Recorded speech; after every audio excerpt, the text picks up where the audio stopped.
Hello and welcome to Between the Lines. I'm your host, Glenn Mann. And I'm Matt Vito. This week we get you in the locker room with KU's football team and with players from the women's field hockey team.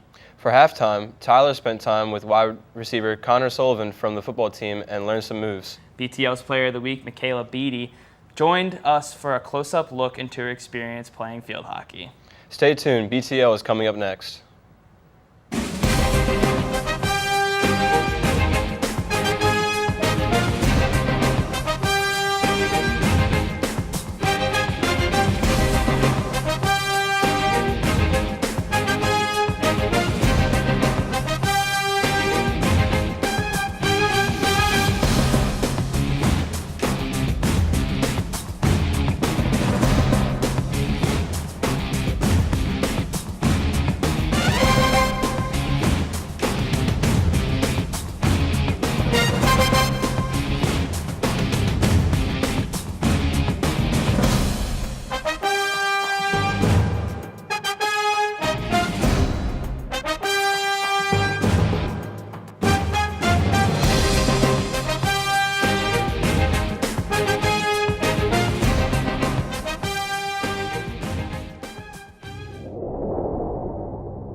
Welcome to In the Locker Room. I'm your host, Matt Vito, and today I'm joined here by TJ and Coach Clemens. How you guys doing? How you doing? Matt, how are you doing? Glad to be Thanks here. for coming in today. Yep. So, what do you study here at Kutztown University? Finance. Finance? Yeah. And what year are you currently? Redshirt junior. Registered junior? Yeah. And what sport do you play? Football. Football? What position are you? Linebacker. That's good. So, Coach, you guys defeated Seton Hill this weekend, 62-17. How are you guys able to come out in such a dominant fashion and be able to dominate the whole entire game? Well, I wouldn't say we dominated the whole game. We gave up 14 points in the fourth quarter, but we played hard. We knew what we were getting into. It was a home game. We had lost our first home game of the year, so and the kids were excited about it. I thought we had a good game plan going in. Kids were able to execute it, and defensively we were able to turn them over 4 or 5 times in the first half, which really helped, led to 28 points and led to a big start. So we're able to finish it out strong, and it was definitely a good win for us. That's good, yeah. I was just have to ask you, what does a win like this do for your team moving forward? Well, every week we try to go 1-0, and we really don't try to look ahead, and we don't look behind much either. So that last game, we kind of flush it and move on to Millersville this week. It's a real important game for us. It's our first game in the East. We haven't lost the East game in over 2 years, so we're excited to defend our Eastern Championship, and should be a good game. Millersville is a much improved team. They started out the season much better than we expected, and on film they were very good, so we're going to be challenged out of the gate for sure. Yeah, they've been a surprise this season already, so they're going to be a problem possibly. TJ, what made you choose football over all the sports? I feel like football when I was younger was kind of a lot of aggression I had. I feel like that's what was good for me after school. Coming out of school, go straight to practice. I just watching it on TV, just fell in love with it. So that was it. Mm-hmm. What is your favorite football moment during your college career so far? Probably my sophomore year. I wasn't playing. I was hurt. We went up to IUP. We were down by a good amount. We were making a few mistakes in the first half, but our defense and offense, whole special teams, everybody came up and stepped up big at the end, and we got the win over IUP. Solid. And what made you choose Kutztown and the Golden Bear family? When I came up for my visit, wasn't a head coach yet, and I was kind of iffy, but I spoke to Coach Clemens once he came in, and I kind of attached onto him, so I feel like he was a big part of it. That's good to hear then. How is balancing a college sport work out when you also try to balance your schoolwork? You kind of get used to it. It's not gonna say it's not hard, but once you get used to it, it's just the flow of things. Football kind of motivates you in the classroom because you know you got to do well in the classroom to be able to do good on the field. Yeah, one comes in hand with the other. It's just your whole entire work ethic is broken down to it when it comes to the end of it. Definitely. And what is your favorite moment that you've had personally throughout your whole entire Kutztown college career? Probably the interception week 2 against Assumption that I didn't take to score. So I feel like that was the best a big moment. Yeah. Week 1. Week 1, yeah. Yeah, and you almost had it. He was close. Yeah. Got tackled on Way the to start tip. the season off. Yeah. So, Coach, what do you think is going to happen for the rest of the season for the Kutztown Golden Bears? Well, it's definitely a long season. We've got a lot of games in front of us. So, like TJ was saying, we've got to take it one at a time. There's no reason why we can't be successful in every game that we play. I feel like we've got the talent. I think that we're prepared and we'll be ready to go this year. We've got a really good group of leadership, good group of kids. So we're hoping to go 1-0 each week and see where that takes us. Thank you, TJ, for joining me today. Thank you, Coach Clemens. Sure thing. And make sure you tune in to Between the Lines. Thank you for tuning in the Locker Room. I'm Matt Vito, and stay tuned. Go KU!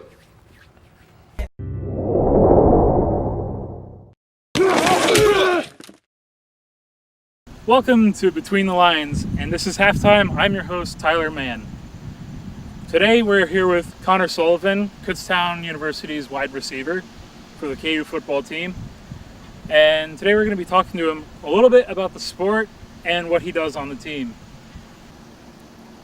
All right, so Connor, what actually got you interested in football? I used to watch football all the time as a kid, and I played Madden, which is a football video game. My mom never let me play until middle school.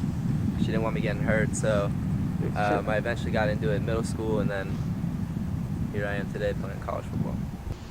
So what would you say was your main inspiration for becoming a wide receiver? I liked watching the Patriots, and Tom Brady was the quarterback, and he always had receivers that weren't necessarily big name receivers, and they were kind of smaller guys that were good at getting open and catching the ball. What would you say is the most difficult aspect of your job? The most difficult would probably be blocking. Blocking for the running back, quarterback, other receivers. It's tough to shadow a defender and not let him run you over and tackle the ball carrier. You're going to show us now the routine you go through on preparing to be a wide receiver. Am I right? Yep. So I'm going to show you an easy drill that we do just to get our hands, our eyes, and our head ready to catch the football. All right.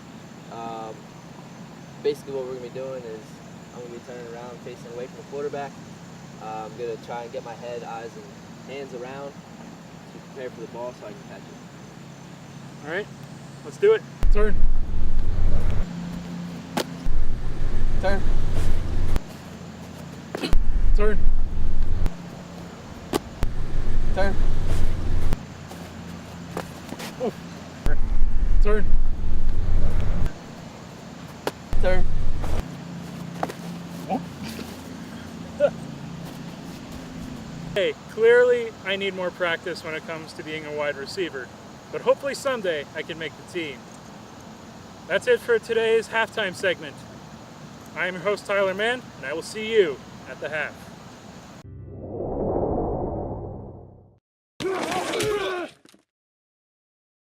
Good morning, Kutztown, and welcome to this semester's first edition of the Weekend Update. I am Glenn Mann, joined by my lovely co-host, Matt Vito. So without further ado, let's give you a little update on everything that happened this past weekend. Starting off with the football team. So the football team this weekend, Matt, hosted Seton Hill University and won in absolutely dominating fashion, picking up the 62-17 victory, where they actually led the Griffins by as large of a lead as 53 points late into the third quarter. It was an absolutely great showing, but I think one player that you really have to pinpoint from this past weekend is sophomore quarterback Colin DeGalbo. So tell us a little bit about what he did this weekend. He was the player of the game and eventual PSAC player of the week, offensive player of the week, that is. And his 301-yard performance, as well as tossing 5 touchdowns, helped. He also used his legs to score another big score to make it 6 touchdowns. Craig Reynolds, who was the most consistent player for the Golden Bears this season, notched 205 yards from scrimmage and 2 touchdowns as well. What might be the most impressive about this performance is that DeGalbo was able to connect with 5 different receivers for scores. Really good stuff to see there, spreading the ball around. But I think we can all agree, though, that defense is the thing that wins you championships. And the Golden Bear defense looked absolutely stellar this past weekend. You know, Seton Hill was getting some yards, driving the ball here and there, but the Golden Bears were just able to cause turnovers and wreak havoc in the backfield. But in the secondary, they were able to come up with 4 interceptions, 2 of which came from Sean Turber Ortiz. Great to see that. And also can't forget to bring up Tyjair Jefferson, who will be joining us later on the show. He forced a fumble in the game as well, so good stuff to see from the defense. Looking forward for the Golden Bears. They will be playing Millersville this weekend on Saturday at 6:05 p.m. at Andre Reed Stadium. So be sure to come out and support your Golden Bears. Moving along, we have the soccer team. The number 3 ranked women's soccer team this past weekend played against California University of Pennsylvania on the road, looking for their 6th victory in a row to start the young season, and they were successful in doing so by beating California by a score of 5-2. So tell us a little bit about the game, Matt. Oh, well, sophomore and former KU Female Freshman of the Year, Maddie Moore, was the star for the Golden Bears, netting her 4th, 5th, and 6th goals of the young season. Good stuff. A positive sign for the Golden Bears this season is the production they are receiving from their freshmen this year. Anna Hull found Maddie Moore for the first 2 goals of the game to tally her first two collegiate assists. Not to be outdone by her fellow freshman, but Randy Smith also totaled 2 assists in the contest, which brings her season total to 3. That's awesome to see. Eric Burstein has always done a great job of getting out there and recruiting. Last year, you had Emily's Workin and Maddie Moore as freshmen come onto the scene and burst out of nowhere. And then this year, you're seeing Anna Hull, you're seeing Randy Smith, and a couple other freshmen put in some good quality minutes for the Golden Bears. But a fun fact for you, Matt, the Golden Bears up until this game had not surrendered a single goal in any contest, outscoring their opponents by a total margin of 14-0. But I think he'll still take the 19-2 margin after this past weekend. Moving ahead for the Golden Bears, they will be looking to keep this winning streak and historic start to a season going this weekend against Edinburgh, not on Saturday, but on Sunday at 1 p.m. Unfortunately, they're going to miss some of the Eagles game. But I think if they pick up their 7th or 8th victory these next 2 games, they'll be happy. So next ahead, we have the volleyball team. The volleyball team hosted its Kutztown Classic this past weekend, where they had 5 total teams competing against one another from the tri-state area. And it was a really awesome but long weekend, and the Golden Bears were able to pick up 2 victories out of the 3 matches that they played. So tell us about it, Matt. Well, in the first matchup, Kutztown, the Golden Bears were down 2-0 and came storming back to pick up the first victory of the tournament against Shepherd. Winning 3 sets is no easy feat in volleyball, especially winning all 3 in such convincing fashion. The next match was against Golden Beacom, and things started out similarly as they did against Shepherd.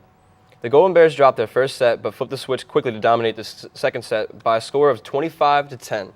They would go on to win the match 3-1. That's awesome to see there. The volleyball team starting off their young season on the right foot.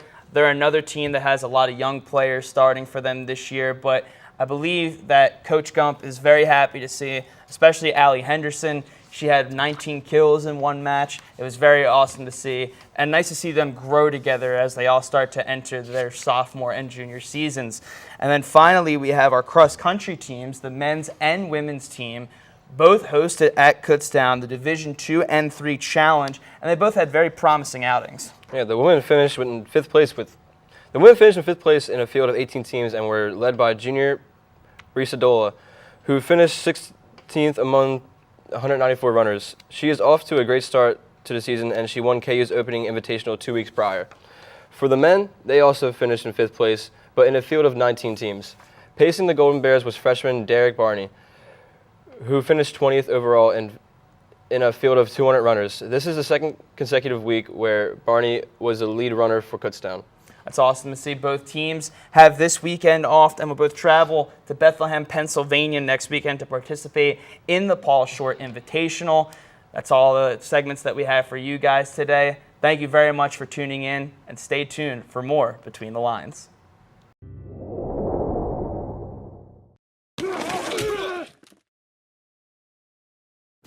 My name is Michaela Beatty. I'm a chemistry major. I'm part of the field hockey team, and I'm in midfield.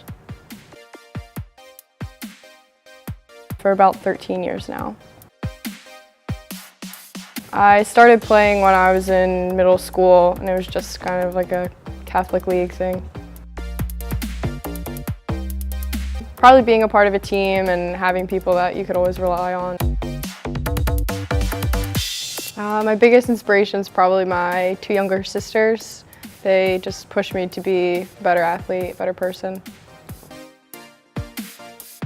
Our team's really big into imagery, which is imagining yourself on the field while you're playing. So I do that. Potential plays, like I imagine who we're playing that night. I also listen to some music.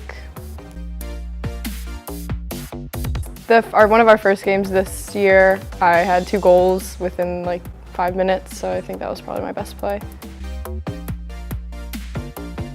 At first I thought it was going to be difficult, but it actually is really easy because our coaches are really helpful and we have study hall sessions and we have student athlete advisors that help us if we're ever struggling.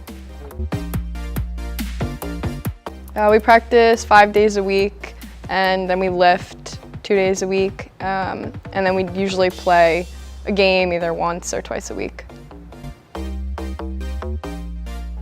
The sport has given me a better sense of who I am and how I can be as a person and made me more organized, more responsible.